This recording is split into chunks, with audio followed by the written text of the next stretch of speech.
Bismillahirrahmanirrahim. Assalamualaikum warahmatullahi wabarakatuh. Selamat siang semuanya. Hari ini kita akan belajar tentang dosis obat ya. Oke, kita langsung saja.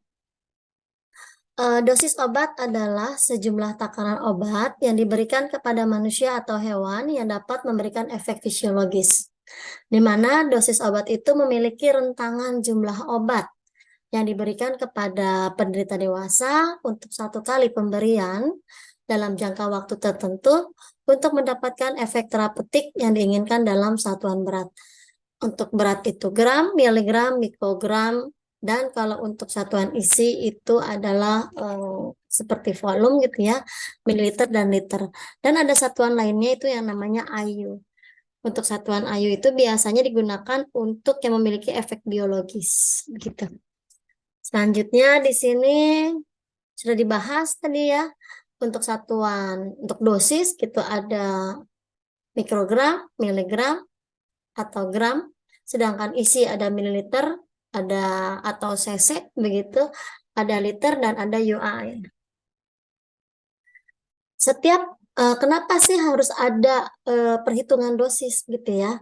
Perhitungan dosis ini biasanya disesuaikan oleh jenis usia ya, seperti lansia dan anak-anak biasanya ada perbedaan dosis dibanding orang dewasa. Dan kenapa harus ada dosis dalam pengobatan? Nah, dalam pengobatan itu perlu ada dosis karena memang sifat dari obat sendiri itu sebenarnya bersifat racun. Zat kimia asing yang masuk ke dalam tubuh begitu ya. Jadi bisa dikatakan racun. Oleh karena itu, supaya obat ini tidak membahayakan tubuh, maka perlu ditentukan dosisnya. Dan setiap zat kimia tersebut memiliki dosis yang berbeda-beda. Misalkan paracetamol 500 mg, sedangkan CTM itu kisarannya 4 mg. Nah, itu ditentukan karena memang jika obat itu diberikan secara berlebihan bisa menyebabkan keracunan. Yang kita harapkan dosis yang sesuai, rentang dosis yang bisa memberikan efek terapi yang diinginkan. Oke, dosis obat yang harus diberikan kepada pasien untuk menghasilkan efek yang diinginkan tergantung dari berbagai faktor. Ada usia, bobot badan, luas permukaan tubuh, kelamin, beratnya penyakit, dan daya tangkis penderita ini mempengaruhi penentuan dosis. Dasar-dasar perhitungan dosis untuk perawat. Yang pertama, memahami perhitungan dosis individual pada bayi, anak-anak, lansia, obes, pasien pada gangguan ginjal dan hati. Memahami satuan dosis yang digunakan dalam bidang farmasi dan cara konversinya. Memahami perhitungan dosis yang harus diberikan berdasarkan bentuk sediaan obat yang tersedia. Dan mengetahui cara menghitung luas permukaan tubuh. Faktor-faktor yang mempengaruhi dosis obat. Ada sifat fisikanya, seperti kelarutannya dalam air, lemak, bentuknya kristal atau amorf, sifat kimianya, asam, basa, garam, atau strukturnya atau gugus fungsinya, ester, garam kompleks, pH, dan lain-lain. Dan juga toksisitas. Biasanya dosis obat berbanding terbalik dengan toksisitasnya. Faktor-faktor yang mempengaruhi dosis obat. Ada cara pemberian obat kepada penderita. Pemberian obat ini ada yang oral, ada yang parenteral, ada yang rektal, vaginal, uretral, lokal, topikal, dan transdermal. Ya, ini ada yang kita kenal adalah dosis lazim. Apa itu dosis lazim? Dosis lazim itu adalah dosis yang memberikan efek terapeutik kepada penderita dewasa atau anak. Dan dosis lazim dikenal dengan dosis medisinal atau dosis terapi. Di sini juga dikenal dengan dosis maksimum, di mana dosis maksimum adalah dosis optimum yang masih dapat diberikan kepada seorang manusia dewasa sehat tanpa menimbulkan efek keracunan. Ini dosis yang paling besar dan tidak boleh lebih dari ini. Jika sampai lebih dari dosis maksimal, ini dinamakan dosis toksik. Apa itu dosis toksik?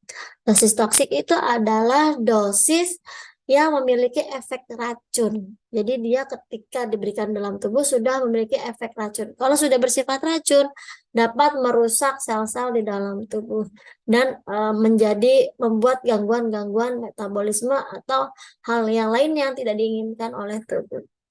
Selanjutnya, jika dia melebihi dosis toksik, maka dia mencapai yang namanya dosis letalis. Dosis letalis ini bisa menyebabkan kematian. Ya, jika salah minum obat dan obatnya terlalu banyak dan sangat-sangat banyak bisa menyebabkan kematian. Dapat disimpulkan bahwa dosis terapeutik kurang dari dosis maksimal, kurang dari dosis toksik, dan kurang dari dosis letalis. Untuk menghitung dosis, yang pertama kali kita bahas, kita menentukan dosis yang akan diberikan kepada pasien ya, yang mana pasien ini bukan merupakan pasien dewasa, begitu ya. Di sini ada pertimbangan pengaturan dosis. Ada dua jenis pasien yang butuh pertimbangan pengaturan dosis, yaitu golongan geriatrik dan pediatrik. Untuk geriatrik, dia berhubungan dengan penurunan fungsi fisiologis terhadap usia. Biasanya terjadi pada lansia.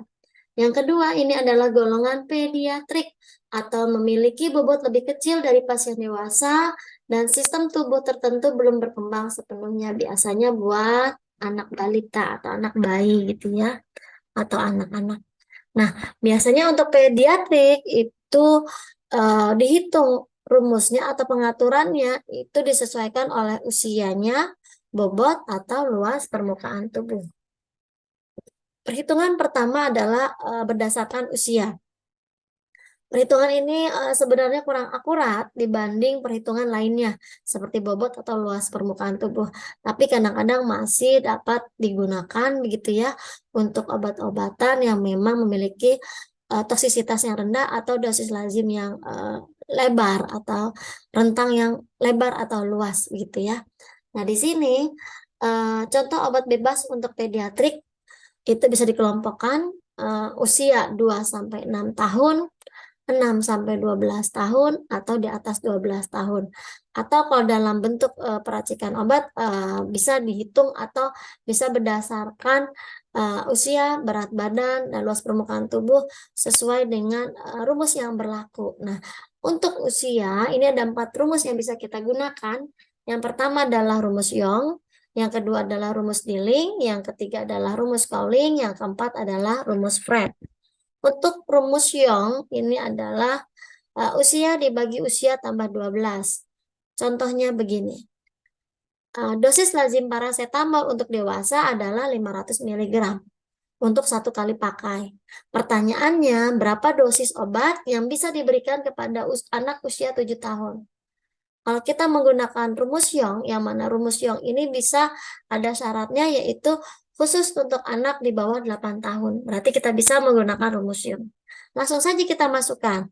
Usianya 7 tahun dibagi 7 tambah 12. Nanti dikali sama dosis dewasanya, 500 mg. Karena kita membandingkannya dengan dosis orang dewasa.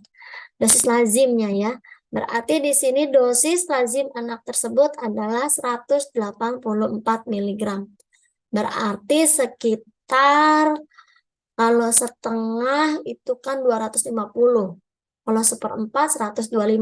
Berarti lebih dari seperempat kurang dari setengah begitu ya. Kenapa bisa perhitungannya kok seperti ini? Biasanya biasanya digunakan untuk membuat puyer ya. Tinggal dikali berapa kali puyer, nanti ditimbang, diperoleh berapa tablet yang harus digerus. Nah, ini berarti 1 kali minum dosisnya anak tersebut yang 7 tahun adalah 184 mg. Terus untuk rumus Dilling ini biasanya digunakan untuk anak di atas 8 tahun ya. Di sini soal yang sama, demam juga kasusnya, dosis lazimnya adalah 500 mg. Pertanyaannya berapa sih dosis yang diterima untuk anak yang berusia 11 tahun? Berarti tinggal masukkan saja rumusnya. Di sini kan usia dibagi 20 dikali dosis dewasa. Berarti 11 dibagi 20 dikali dosis dewasanya 500. Dapat 275 mg. Berarti setengah tablet lebih sedikit untuk anak 11 tahun. Selanjutnya kita juga bisa menggunakan rumus Cowling ya. Rumus Cowling ini bisa untuk anak-anak di bawah atau di atas 8 tahun. Nah, di sini untuk kasusnya adalah anak usia 11 tahun. Sama kasusnya, ada anak demam, diresepkan paracetamol, di mana dosis dewasanya adalah 500 mg. Pertanyaannya, berapa sih obat yang diberikan untuk anak 11 tahun berdasarkan rumus Cowling? Tinggal dimasukkan usia tambah 1 dibagi 24. Berarti 11 ditambah 1 dibagi 24. 12/24 ya. Atau setengah dari dosis dewasa. Di sini diperoleh 250 mg. Untuk Cowling mendapat persis setengah tablet. Sedangkan untuk Diling, dia setengah tablet lebih sedikit. Yang mana sih yang benar antara Cowling dan Diling? Kok ada perbedaan? Nih, harus kita ingat bahwa dosis lazim itu merupakan suatu rentangan dosis obat. Jadi ada rentangnya. Dan ini kedua-duanya masuk ke dalam dosis lazim. Kedua-duanya boleh digunakan. Selanjutnya yang keempat ini rumus Fred khusus untuk bayi. Di mana rumusnya adalah usia dalam bulan dibagi 150. Dengan kasus yang sama, ada anak demam, tapi kali ini yang demam adalah anak usia 5 bulan. Berarti nggak boleh pakai Yong, tidak bisa pakai Diling, tidak bisa pakai Cowling. Dan ini khusus untuk Fred, ya, supaya lebih akurat gitu ya dibanding ketiga rumus di atas. Berarti di sini tinggal dimasukkan saja 5 bulan dibagi 150 dikali 500 miligram. Berarti sekali konsumsi atau sekali minum obat yang masuk adalah 16,7 miligram. Berapa tablet tuh? Setengah, dua setengah, seperempat tablet itu 125, seperdelapan itu 62,5. Oh, pokoknya kecil banget ya. Nah, berarti di sini untuk anak 5 bulan hanya butuh sedikit sekali. Dan biasanya pemberiannya berupa puyer ya. Jadi agar lebih mudah dalam perhitungannya. Oke, itu berdasarkan usia. Dapat menggunakan 4 rumus, ada Yong, Diling, ya, Cowling, dan Fred. Berdasarkan kategori kriteria yang ada. Nah, sekarang kita juga bisa menggunakan perhitungan dosis berdasarkan bobot. Dan bobot ini dibandingkan dengan bobot dewasa. Orang dewasa itu pada umumnya dikatakan dewasa jika beratnya 70 kg atau sebanding dengan 154 pon. Karena 1 kilogram sebanding dengan 2,2 pon gitu ya. Nah, di sini pada bobot ada 3 rumus, ada Clark untuk AS Amerika Serikat, ada Thermic Fear untuk Jerman, dan Black untuk Belanda. Dan ketika ini memiliki bobot dewasa yang berbeda-beda. Untuk Clark, orang dewasanya itu menggunakan pon. Orang dewasa di sana rata-ratanya 150 pon. Sedangkan kalau untuk rumusnya Thermic Fear, dia pembandingnya adalah berat badannya sebesar 70 kg. Untuk Black, berat badan orang dewasanya 62 kg. Makanya perhitungannya akan mendapatkan hasil dosis yang berbeda dengan kasus yang sama. Misal di sini ada pasien, dia demam, akan diberikan paracetamol dengan dosis 500 mg 1 tablet sekali minum untuk orang dewasanya. Pertanyaannya, kalau ada anak-anak dengan berat badan 40 kg, berapa dia mendapatkan obat tersebut? Berarti tinggal dimasukkan, karena orang dewasanya 150 pon, berarti berat badan kita 40 kg, kita konversi ke pon. Berarti 40 dikali 2,2. Setelah dapat 88 dibagi 150. Dibagi 150 dikali 500 mg. Berarti 88 dibagi 150 dikali 500. Berarti 293,3 mg. Lebih dari setengah tablet. Thermic Fear dengan kasus yang sama, berapa hasilnya? Dia cukup dibandingkan dengan per 70 aja. 40/70 dikali 500 mg. Dapatnya 285,7 mg. Sedangkan Black Pembanding orang dewasanya 62 berarti diperoleh 322,6 mg. Dan untuk black dosisnya menjadi lebih besar karena memang orang dewasanya itu berukuran 62 kg ya. 322,6. Nah, yang mana yang tepat nih? Yang mana yang tepat? Keduanya semuanya tepat karena memang dibandingkan dengan berat badan pada umumnya di sana ya. Dan di sini jangan lupa dosis lazim ada rentang dosisnya. Jadi masih masuk ke dalam dosis lazim masih dinyatakan aman. Oke, selebihnya adalah luas permukaan tubuh atau berdasarkan metode BSA, Body Surface Area, di mana di sini terutama digunakan untuk pasien kanker yang menerima kemoterapi. Kenapa harus menggunakan luas permukaan tubuh? Karena dia lebih akurat, karena menggunakan tinggi badan dan berat badan. Dan ada juga informasi tentang usia, ya, perhitungannya itu lebih akurat. Dan ini untuk kasus-kasus tertentu seperti pasien kanker. Kenapa demikian? Karena obat kanker itu memiliki rentang pengobatan yang sempit. Jika salah pengobatannya, dia akan bersifat toksik. Dan juga untuk pasien anak-anak gitu ya, itu sebaiknya menggunakan, kalau ingin akurat, itu menggunakan luas permukaan tubuh. Tapi ada juga obat-obat tertentu ya yang biasa dipakai ini yang memiliki rentang dosis yang sangat sempit atau yang sempit ya. Tapi kalau dosisnya luas, toksisitasnya rendah, itu bisa dibandingkan dengan berat badan biasanya. Ya, sudah cukup akurat itu pakai berat badan. Kalau pakai LPT ini bisa pakai rumus Du Bois. Ini tinggal dimasukkan BSA-nya weight ini berat dikali 0,425 dikali height tinggi dikali 0,725 dikali 71,84. Nanti setelah dapat hasil BSA-nya nanti dibandingkan dengan BSA-nya orang dewasa.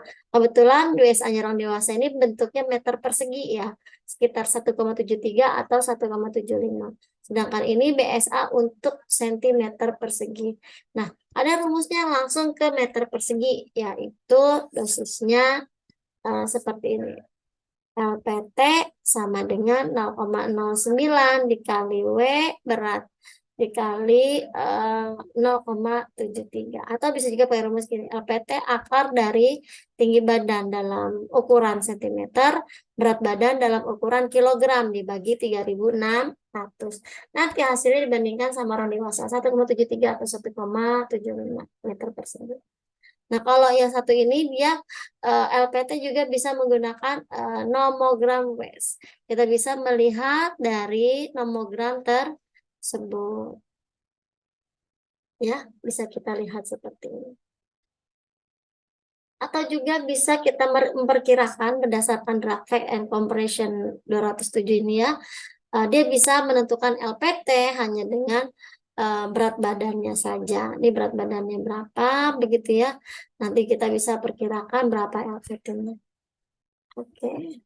Nanti hasilnya adalah LPT anak dibagi LPT dewasa dikali dosis dewasa.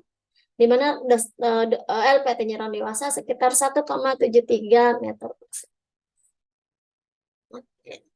Ini ada rumus lain ya. Dalam perhitungan dosis ada metode Gabius, ada formula Pincus-Katzell, dan lain-lain. Oke. Nah, di sini juga ada penentuan dosis maksimal atau dosis gabungan. Jadi dosis maksimal itu gabungan harus dihitung jika dalam satu resep terdapat 2 atau lebih obat yang bekerja searah. Dalam FI edisi 3 DM diatur untuk dewasa berumuran 20-60 tahun dengan bobot 58-60. Untuk pasien geriatrik dosis lebih kecil dengan aturan 60-70 itu 4/5 dosis, 70/80 itu 3/4 dosis, 80/90 2/3 dosis, 90 tahun ke atas itu setengah dosis. Ya, ini dosis untuk maksimal pengobatan. Dan di sini dosis maksimal ada perhitungannya tersendiri. Sekarang, oke lanjut. Nah, untuk perhitungan dosis juga bisa dikenal dengan dosis lazim. Sekarang sudah ada dosis lazim suatu obat. Misalkan di sini amoksisilin untuk anak dia memiliki dosis lazim 25 sampai 50 mg per kilogram berat badan per hari. Artinya dalam satu hari kalau pasiennya beratnya 1 kilo, dosisnya adalah 25 sampai 50 mg. Kalau pasiennya kita dengan bobot 2 kilogram, berarti ya dosis lazimnya 50 sampai tinggal dikali 50 sampai 500. Kalau bobotnya 12 kilogram, ya berarti tinggal dikali 12 saja. 25 kali 12 sampai 50 kali 12. Nah, setiap obat memiliki dosis lazim yang berbeda-beda. Nah, gimana kasusnya? Nah, seperti ini ya. Misalkan ada pasien namanya Puri, berat badannya 12 kilogram, usianya 18 bulan, dibawa ke dokter, dia demam selama 2 hari, lalu dia akan kita berikan antibiotik dan antipiretik. Untuk dosis lazim amoksisilin dan paracetamol sebagai antibiotik dan antipiretiknya ini berbeda. Nah, untuk amoksisilin dosis anaknya adalah 25 sampai 50 mg per kilogram berat badan per hari. Dan ini dikonsumsi 3 kali sehari selama 7 hari. Dan setelah makan minumnya gitu ya. Dan dia akan dibuat menjadi puyer karena buat anak-anak nggak jadiin kapsul, dia jadi puyer aja ya. Lalu yang kedua paracetamol. Paracetamol ini dosisnya lazimnya 10 sampai 15 mg per kilogram berat badan per kali minum. Artinya untuk anak yang BB-nya 1 kilogram berat badan, sekali minumnya dosisnya 10 sampai 15 mg. Kalau BB-nya 2 kilogram berarti dosisnya 2 kali 10 sampai 2 kali 15, 20 sampai 30. Dan ini Puri 12 kilogram, berarti tinggal dikali aja. 10 kali 12, 12 kali 15. Itu per kali minum, berbeda dengan amoksilin per hari. Ada kali, ada hari. Kita simak ya. Yang pertama, kita akan bahas amoksisilinnya dulu. Dosisnya 25 sampai 50 mg per kilogram berat badan per hari. Karena anaknya, ini untuk 1 kilo anak ya. Kalau anaknya 12 kilo, berarti cukup dikalikan. 25 dikali 12 sama dengan 300. 50 kali 12 sama dengan 600. Berarti dalam satu hari, anak tersebut akan mendapatkan dosis 300 sampai 600 mg. Terus kalau per kali minum berapa? Kita lihat, amoksisilin diminum sehari berapa kali? 3 kali ya. Berarti kalau sehari itu 300 mg, sekali minum berarti dibagi 3. Paginya 100, siangnya 100, malamnya 100. Cocok ya. Jadi sehari 300 mg. Berarti di sini sekali minum pasiennya 100 mg. Begitu. Nanti diresepkannya 100 mg dalam sekali minum dan dibuat dalam puya. Nah, berapa yang dibutuhkan kalau 7 hari 3 kali minum berarti 21 buah. Ini menceritakan berapa sih tablet yang digerus. Nah, berarti kan cukup aja 21 dikali 100, 2100 dibagi satu tabletnya 500, dapatnya 4,2 tablet. Nanti untuk yang anti amoksisilin berarti tertulis di resepnya amoksisilin 100 mg. Artinya sekali minum anak tersebut akan mendapatkan dosis 100 mg. Yang selanjutnya ada antipiretik. Antipiretik ini adalah obat panasnya. Berapa dosis lazimnya paracetamol? 10 sampai 15 mg per kilogram berat badan per kali. Berarti kalau BB-nya 12 kilo ya kali 12 aja. 12 kali 10, 120. 12 kali 15, 180 mg per kali minum. Beda ya. Ini per kali minum. Berarti ya sekali minum dosisnya yang paling rendah adalah 120, yang paling tinggi 180.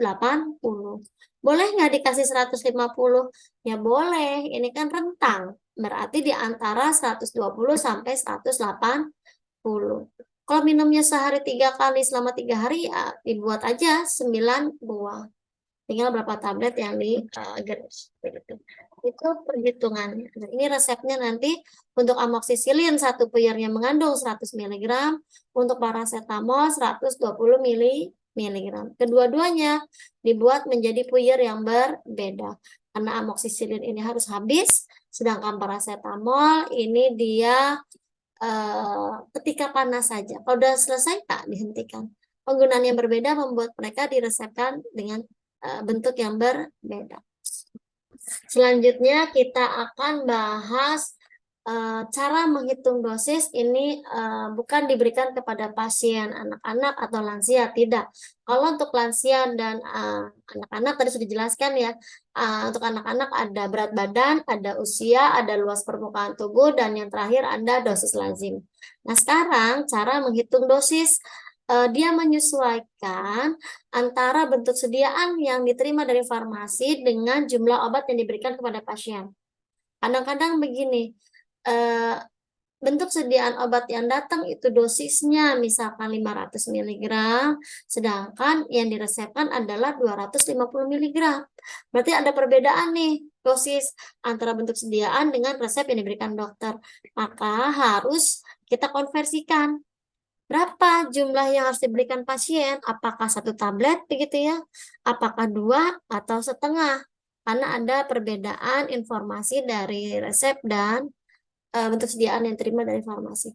Nah, untuk menghitung ini kita butuh rumus yang namanya A sama dengan D per H dikali V, di mana A adalah jumlah obat yang dibutuhkan untuk diberikan ke pasien, D itu dosis yang diinginkan atau keinginan dokter, H itu dosis yang di tangan, V itu bentuk obat yang tersedia, tablet, kapsul, atau cair.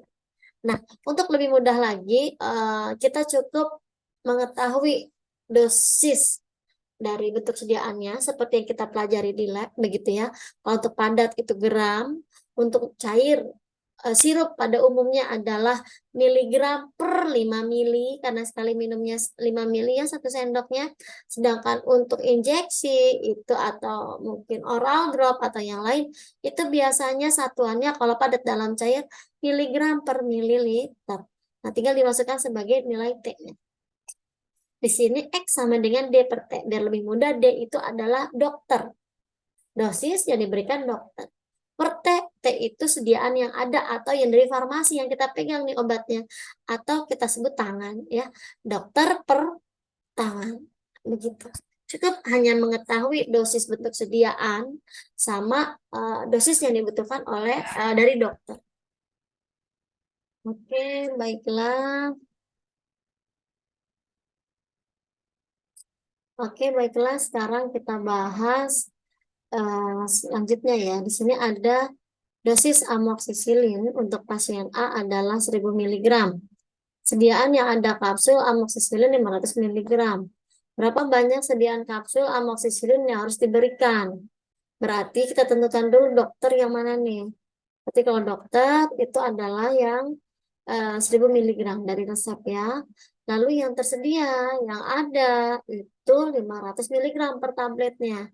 Berarti berapa kali minum atau berapa banyak tabletnya atau kapsulnya di situ ya. Di sini kalau 1 kapsulnya 500 mg, kalau dokternya minta 1000 berarti obat yang diberikan lebih dari 1 kapsul. Kalau 2 kapsul berarti sesuai ya. 500 berarti 1000 mg. Berarti pasiennya dikasih 2 kapsul. Selanjutnya adalah sirup.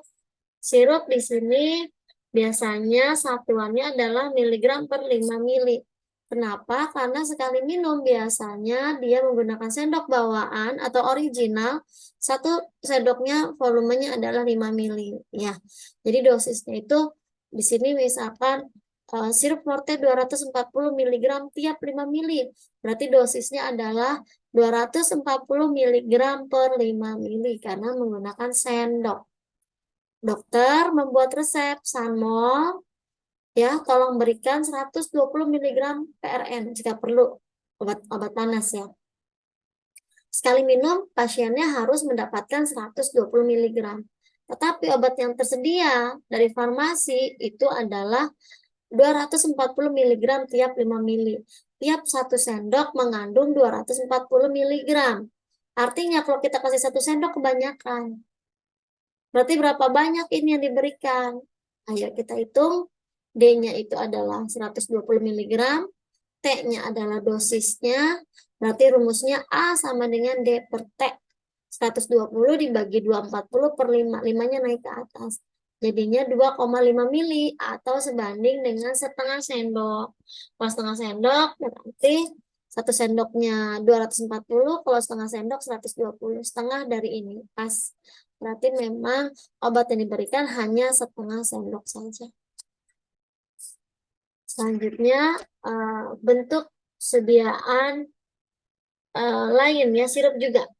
Jadi gini, ketika orang dewasa itu minum 1 tablet amoksisilin dengan dosis 500 mg, pertanyaannya berapa sendok kalau pasien tersebut meminum bentuk sediaan sirup yang mengandung amoksisilin juga. Ya, kalau dosisnya itu 125 mg per 5 mili atau 1 sendoknya itu akan masuk obat 125, kalau 2 sendok berarti 2,5. Kalau 4 sendok berarti 500. Berarti sekitar berapa sendok? 4 sendok kan ini kelihatannya ya. Coba kita hitung ya. A sama dengan D per T. D-nya itu 500, T-nya 125 per 5. 5-nya naik ke atas. Jadinya 4 dikali 5 atau 20 mili. Berarti 20 mili sebanding dengan 4 sendok. Supaya pasiennya mendapatkan dosis 500 mg. Karena 1 sendoknya hanya 125. Kalau 4 sendok barulah mencapai 500 mg. Selanjutnya adalah injeksi. Injeksi ini berarti bentuk sediaan yang tersedia secara ampul ini Maya. Jadi sini metronidazol injeksi 3DD 15 mg. Berarti suruh tolong injeksikan sekali injeksi 15 mg. Ya. Sedangkan obat yang tersedia 1 milinya mengandung 5 mg. Berarti dosisnya padat dalam cair 5 mg per 1 mili atau 5 mg per mililiter. Kalau 1 mili hanya 5 mg, kalau 2 mili 10, kalau 3 mili berarti 15. Berarti supaya dapat ini sepertinya kita akan berikan 3 ml.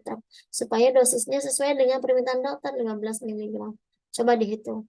A sama dengan D per T. 15 per 5, 3 ml cocok. Berarti 3 ml yang diinjeksikan dari ampul tersebut. Selanjutnya ada injeksi tapi bentuknya kering. Biasanya di vial ya. Nah di vial itu dosisnya kalau belum dicampur 1 gram. Kalau sudah dicampur tergantung volumenya berapa.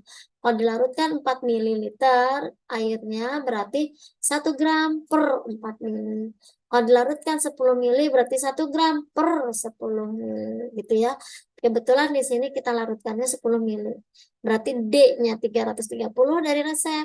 T-nya 1 gram per larutnya nih 10 mili. Dapatlah 100 mg per mililiter.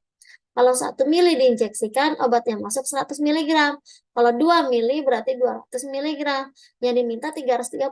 Berapa mili tuh? Hitung aja. A sama dengan D per T. 330 dibagi 100. Atau sebanding dengan 3,3 mili. Ya. Di sini ada arti persen dalam campuran obat.